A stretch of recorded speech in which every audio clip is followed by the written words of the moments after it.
Welcome, welcome, welcome! We're alive and fly here at the Recap News Dimension, your number one and only source for Recap News. I'm Kat, your intrepid reporter, your DM, and of course, your squirrely little Pomelo baby. Pomelo baby? Fran? You're alive? Fran! Fran! Fran! Are you okay? Fran, there's an echo! Don't question it. Don't question There's it an at all. echo. I'm able to pluck you all out from whatever dimension or part of the world that you exist in, and you will return there the moment that this dimension closes. Pomelo baby, Yes? you're gonna tell me everything you know. Absolutely not. Last time I pulled the three of you into this little old pocket dimension, you'd saved Madria, traveled through some scary caves, unlocked some new powers, made some new god friends, discovered some new god enemies. So tell me, what happened once you went into the spooky, monster-infested, hooded forest? Well, we headed into the hooded forest, and, well, the first thing we noticed was there were a lot of hawks. Like a lot of hawks, and they really didn't like Corbin. I mean, I guess they didn't really like any of us, but especially Corbin. And, Yeah, and you put one of them in a bag. Oh, yeah, I guess I did kind of do that. And then we had to fight those owl bears. I'll never forget what they sounded like. But then the boars arrived, and they wanted to fight the hawks, and Big Boar Varahara here to slam! That's right, Corbin. Barahara, the god of the boars, arrived. Just like you said. God of the jam. He could turn hawks into jam. he was so sweet. I miss him already. Hugin was also there, and he was huge. I hate this. It was crazy. Corbin climbed up on Varahara's back, and then he climbed onto Hugin. Yeah, I did. How'd that work out for you, Corbin? Really good. Apparently fine. Yeah, I mean, he's not dead. Yeah, I'm still here. Got away. Unlike some people, I'm still here. Oh, wow. A smackdown, a throwdown brawl between giant gods? Sounds like a beast of a battle, eh? So then what happened? Did you link up with Varahara? Then we met Alden, Oh, yeah. Varahara's ward and living sacrifice. He's an asshole. I liked him. And then, yeah, I well, thought he was all right, except for when he said I was a bad leader. I don't understand how someone who has a dad as cool as Varahara could end up like that. I mean, it seemed like you guys kind of were taken with each other. Fran, those hawks must have gouged out your eyes. I'm so sorry. So anyway, Corbin met his soulmate, Alden, and then... Alden took us to meet Varahara, his very cool dad, and I'm pretty sure that if we were hoping he might adopt us, but honestly, at this point, I'd settle for any sort of non-vendetta type action from him. Anyway, so, Varahara told us the boards would help us if we took out the nest Hugin was using to spawn monsters. Oh, and we took Alden with us. Ooh, a hunky feral elf boy. How juicy! How could you not instantly fall in love with that soft blonde hair and wild attitude? So, what happened when you went to the nest? So, Baby Pomelo, I do see here that the script you've given us says that Alden is a great forest guide. That is actually incorrect. He I did... mean, he was good at that part, wasn't no. Yeah. Anyways, we found some Ilfrin scouts and some spider webs, and then it was bad. We found out it was really bad back in Ilfra. Oh, it's a good thing the city has you and your armies coming to rescue them. But that nest, that had to come first, right? How did that go? Well, the eggs were disgusting, and one of them went onto the road. A road egg, one could say. He was a scary, scary boy. He almost turned Corbin into another road egg. Road egg. Oh, yeah, but then Fran summoned a demon. And it was pretty cool, and we defeated Road Egg and burned up all the eggs, so the forest was pretty much cleared after that. Woo! Take that, a road egg. What a victory. Nothing could get you guys down after that. Except for the fact that then Hugin arrived and he stole Alden, so that wasn't awesome. But for the first time in my life, I wasn't the damsel, and that was awesome. Well, I guess I spoke too soon. What was your plan to rescue your friend? Okay, so we were gonna get Phelan, you know, the son of Torva, who's the betrayer, who's kind of our friend, and he's like super hot. Anyway, we were gonna get him to help us rescue Alden, but he couldn't actually help us because he has this tattoo, so then we had to free him. But we couldn't really free him because we don't know how to get his tattoo off. So then we had to go talk to Dawson, who has this book that we had to... But Dawson won't do anything until we got him the tusk that protects Ilfra.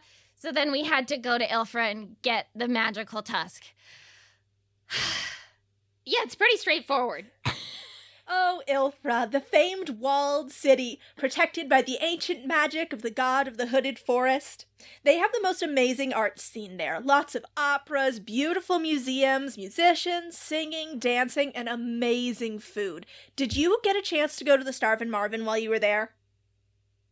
Starvin' Marvin? Starvin' Marvin! I could have gotten a stamp in my Hungry Boy passport. Oh, now it's incomplete. We missed all of it. I mean, to be fair, there was no food in Ilfra. Yeah, they probably weren't open. It's like they were definitely not open. Yeah, that's what I said. They probably weren't. No, they weren't for sure. It's a 100% guarantee they were not open. Well, I mean, we didn't check. No. Ilfra's been under siege for months, so there's no food. Yeah, but it's like a retail chain, you know? Basically, everyone in the city was either a starving soldier or a starving refugee. Wow. You could say there were a lot of starving Marvins. Well, what did you find in Ilfra then? Well, I found a new love interest. Her name is Olivia. She protected me from the fiery blast because Torva and his army, which are just outside Ilfra, have been attacking it with apparatus of destruction and like hurling fireballs at the barrier, which isn't that strong currently. But eventually she had to go her separate ways and everyone else was gone when I got back to meet up, except for Phelan, who showed up. Ooh, what did Phelan have to say? Nothing. Well, what happened to the rest of you? It sounds like Fran had quite a time. Corbin, what about you? I turned into a moth, and I followed an Ilfrin general who's incredibly incompetent named Vespria, and he was just running back into the palace. I may have been discovered as a non-OG moth, and I turned into a human boy, and then... Oh, yeah, and you got captured again. No, well... You were taken into police custody and put in a cage again by our enemies. I was temporarily detained, but I met an ally in the form of a slug, and I hatched an incredible plan to free myself by setting fire to the door of my cell. And it did work. It worked. I passed out, but it worked, and I'm a genius. It technically did work. It did work. And I cast Charm Person on Vespera and discovered that he is a genuine idiot. And, But he's the one carrying the active Yes. tusk, like the real one. There are 4 other ones that they were kind of using as a shell game, the old ones that aren't activated anymore. But the real one that is actually protecting the city and the one whose power is connected to Alden being the living sacrifice, Vesperia was just carrying that one around. He sure was. And that's the one that Dawson wanted too.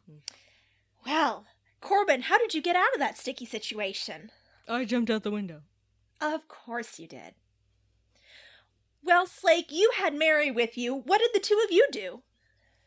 Well, since there was all the, fireball things coming down and stuff, Mary and I took shelter in an art gallery, which had been, repurposed. We were finding a place to hide in the stored artwork, actually, and we found a tusk. And, we thought maybe this is the tusk, because we didn't know that there were more tusks. So we took that tusk, and then we tried to sneak out, and, And then I came to rescue you, and I made a man huge.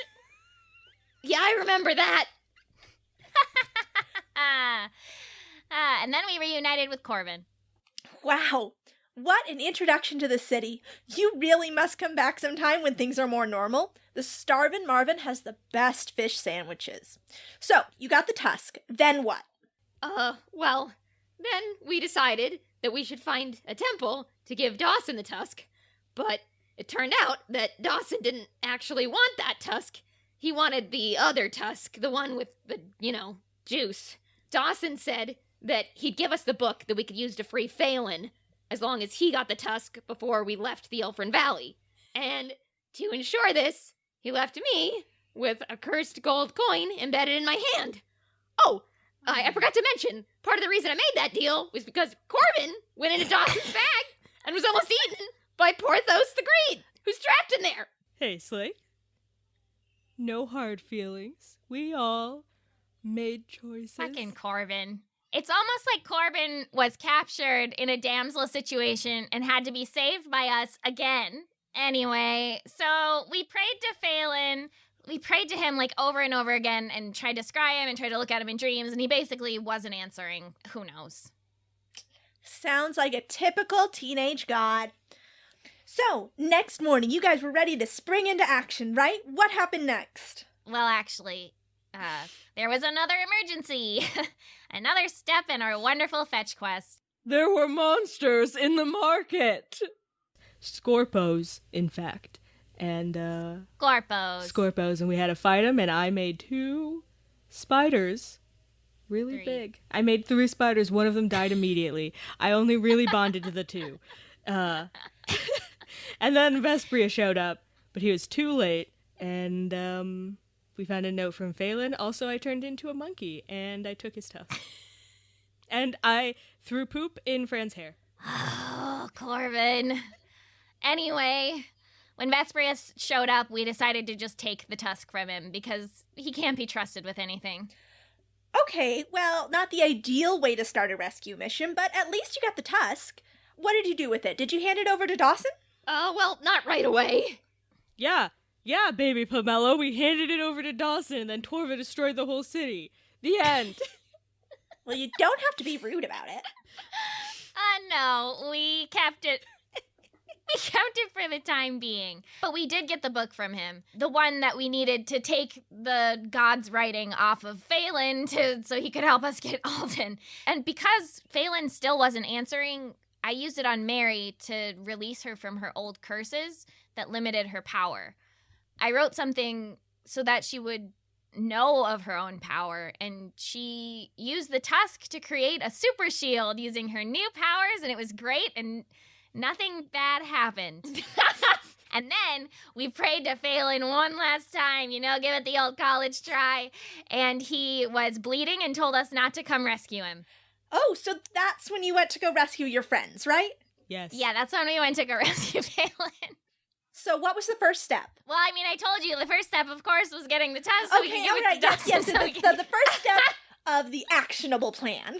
Oh, we had to make a distraction, and we knew that Torva had captured Rove on the lake by Ilfra, so Rove, the god of rain? Yes, the god of rain, yes. So I went to go rescue her. Amazingly. And I pushed a big metal man off a boat and set her free, and she made a big rainstorm. Wow. Rove was there? Just how many gods does Torva have captive? It seems like maybe all of them. I don't know. Me and Slake went to go find Phelan, but first we found Cecilia. She's the other attendant of Mary's who wasn't Torva. And we found Phelan's brother Orestes. And we wanted to arrest him, but we couldn't. He's too much of a bastard. But we did fight him, almost to death. Yeah, and he was kind of eating Phelan's blood, so that was pretty gross too. He's a bad man. Bad man or a bad boy, am I right? No, No, he's like a war criminal. no, he's genuinely a psychopath. But like in a sexy way, right? No. Not No, really. No. I mean, So we fought that guy. We got Phelan. and then I rewrote his tattoos so that they would only make him betray people who deserve to be betrayed. And that caused no problems at all either. None of my actions have caused any problems. Listen, friend, we can all agree on that. Now let's move on. So, we got Phelan, and now it's time to get Alden. Also, I showed up at some point. Alden, he'd been tortured a lot, and it seemed like he had to watch a lot of Ilfrins be killed in front of him because they were trying to break the spell of protection since he wasn't supposed to talk to Ilfrins because he was like, the living sacrifice of Varahara. Oh, and also they seem to have cut off his pinky. They definitely cut it off. They cut it all the way off, separated. Well, the good news is you got him. Triple rescue. But there were more rescues to come, right? You didn't just stop with a triple rescue. Let's make it a quadruple. So in our quad rescue, we went to go save Farah, who... Farah, the guide, god of death? Yes, Pamela.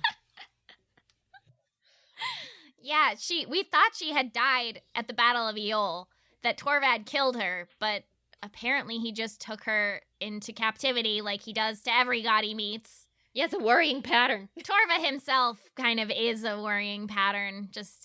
Anyway, Cecilia was there too, and she, gave her explanation for why she's doing what she's doing, even though she doesn't really believe in what Torva's doing, and blah, blah, blah. But, she let us go, and she let Farah go. So... Wow. Yeah, that's kind of when Hugin showed up. Another god? Wow. You guys ran, right? He's a big god. No, he did not. You fought him? we killed him. Well, Slake killed him. Well, I guess, yeah.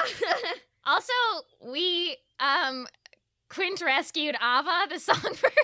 Oh, yeah. Oh, yeah, I forgot about Ava. Also, I summoned Burger Jerger. Oh, my God. You could count that as a rescue, too. Sex rescue. 6 rescues. 6 rescues in one day. And 3 of them were gods. Amazing. Truly amazing. You 3 are becoming quite the heroes. Now that Ilfrin General could not deny that you guys are the real deal. True heroes blessed by the gods. Yeah, you think that. So, you made it through the camp, back to the city. What happened next? Well, we were finally given our heroes' due, but we couldn't really stay and luxuriate in it. We had to go find Mary. Yeah, we wanted to check on her. Yep, and she was totally normal. And she was crying golden tears of extra magic that was overwhelming her. And I guess the old curses that were on her were, containing her power and, keeping her from, going crazy, from not being named, blah, blah, blah, blah, blah. And now she has to pick a name soon because of what I did. Oh, dear. I'm very sorry about your friend. You never want to find out that someone has an uncontrollable amount of power threatening to swallow them whole. Just a terrible situation all around. But there was still an army on Ilfra's doorstep, wasn't there? You needed a plan.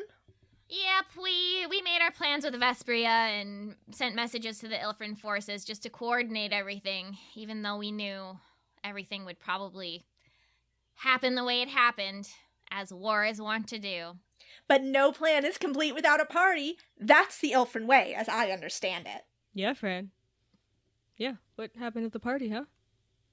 I danced at the party platonically with my many friends, because I'm very popular. Anyway, well, Fran and Phelan finally kissed, and then, No! Don't tell everyone about that slate! I'm sorry. That's private! Well, we were catching up with my god, Yoan, but he was super small, which was neat. He looked great. I mean, he always looks great. But anyway, Yoan was there. He's a beautiful little beetle, and he told me to be real careful and some stuff about, choosing things wisely and moments. I don't know. I was kind of distracted because he was very shiny. And then, I kind of got married by accident. Yeah, Slake is married now. I'm a married person. I'm still kind of figuring that part out. But Slake danced with a girl and she kissed their face. oh my god, Fran, don't tell them that. Married! Let's change the subject. Unfortunately, it seems like you all have just the worst luck when it comes to parties. But technically, this party was already over by the time tragedy struck, so I'm not really sure if it counts on your track record of ruined parties.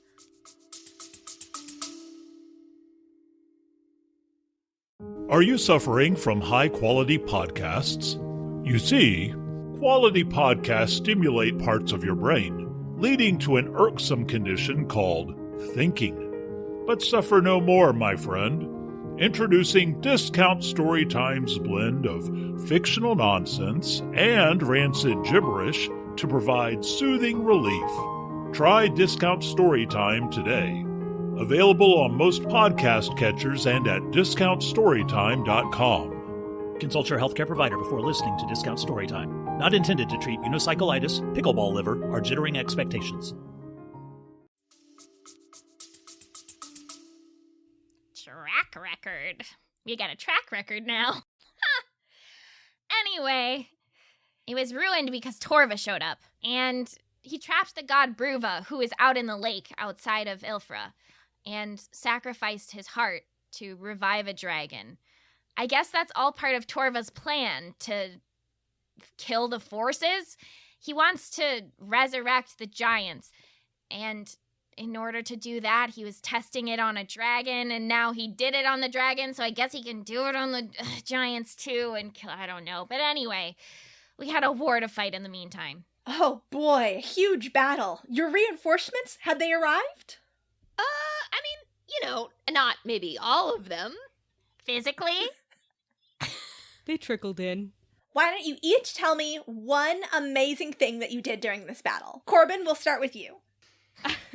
I summoned a giant water elemental, and it was Fran. And wasn't me. It was my child.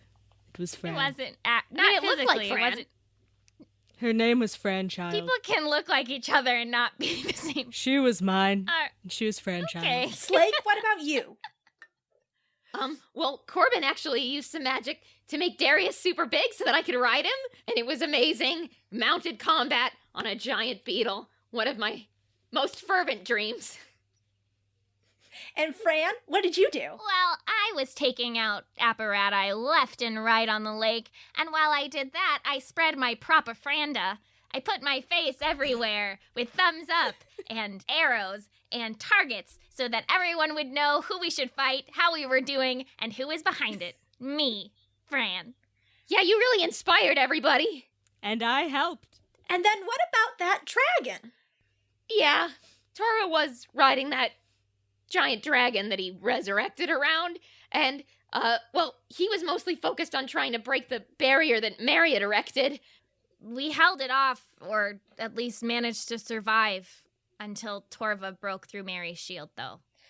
Oh boy, he is scary powerful, isn't he? But you faced off against him, didn't you? I did. I teleported up there. I was standing by Mary when she declared herself the survivor. She finally gave herself a name. And she, I guess, dragged Torva into the void. There was a huge explosion. I didn't really see what happened. Phelan showed up and grabbed me, and then everything went black. Yes, mortals aren't supposed to enter and leave the void freely the way demigods and gods are, so I guess we'll see how that goes for you, Fran. I'll be putting you right back in there once we're done here, so don't you worry. Wait. So that's where Fran Don't is. you worry about it. Hey, what? Anyway, Fran, I'm sorry I can't hold you here in the news dimension, so we'll just have to see how you fare in the existenceless void that is the realm that does not exist. Wait. Farewell! Bye, guys. Oh, hey, Wait a minute, you can't do that! She's already gone. Don't worry about it. Slake, Corbin, you were left in Avalis, picking up the pieces. Literally. There was a lot of rubble, but all the Torvaic troops were gone, and that pesky dragon? Poof! Like it never even existed. Quite a miracle for your friend to pull off, especially as a first-time god. Speaking of gods, you had that deal with Dawson that you needed to finish. Yeah. Dawson showed up to collect the tusk and finally took that coin out of my hand. And we tried to get information about what happened to Mary and Fran, and he did say that they were still alive out there, somewhere in the void. So, if we can summon Mary back, maybe... Well, I guess I don't know quite how to get Fran back, but we're working on figuring it out. Fran will be fine. Phelan's with her. And also, I survived in the void for 16 plus years, probably, so... Corbin, you were only in there for a few seconds. Time is relative, Slate. Wow. Wow. A lot has happened in this arc. Unfortunately, we're out of town today on Recap News, so I'll just return you from where you came from. Oh, wait a minute, we still have a lot of questions, and... Goodbye! And I'll see the rest of you all again next arc, here on Recap News. Oh, hello, everyone. If you hear something terrible, I don't know if you will be able to hear it or not, but if you do, in the background, it is my beautiful 4.5-month-old puppy drinking loudly from his water bowl. Yes, this is Caitlin, the puppy owner, the current new, fresh puppy owner who decided to adopt a puppy the same weekend that they decided to try to edit this recap in 2 days. And I did it. Let me tell you, I did do it. But at what cost to my sanity? Oh, he's being so cute. Oh, good boy. Oh, he's so good. Sorry, he was very cute.